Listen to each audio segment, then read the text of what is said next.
Vous avez peut-être déjà entendu dire que l'enseignement rosicrucien avait une valeur initiatique. Mais savez-vous vraiment pourquoi? Eh bien, c'est dans la structure pédagogique des écrits proposés aux membres de la MORC que cette question trouve une partie de sa réponse. D'abord, dans la forme, les rosicruciens reçoivent tous les mois, par courrier postal ou via le site d'études rosicruciennes, 4 fascicules de 5 à 12 pages appelées monographies, qu'ils étudient à raison d'une monographie par semaine. Elles délivrent un enseignement essentiellement philosophique, ésotérique et spirituel.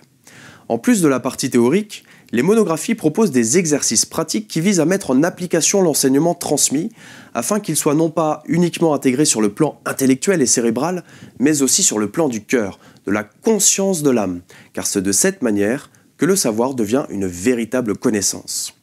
Ces nombreux exercices ont une valeur initiatique, dans le sens où ils s'inscrivent dans une chronologie précise et soigneusement réfléchie.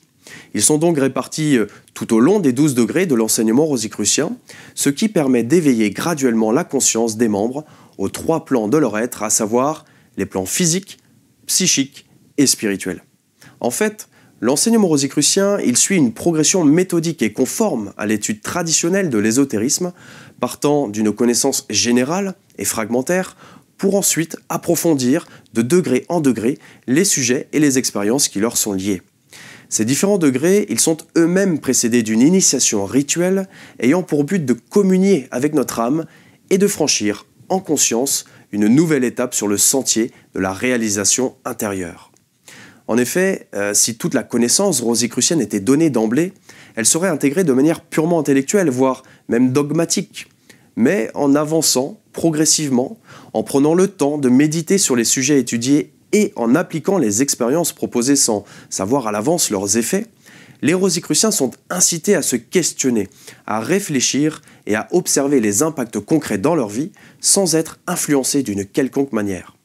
Pour prendre une image bien connue des initiés, on dirait qu'on taille patiemment et prudemment le joyau qui réside au cœur de la pierre brute, afin qu'il se révèle et rayonne de son plus bel éclat.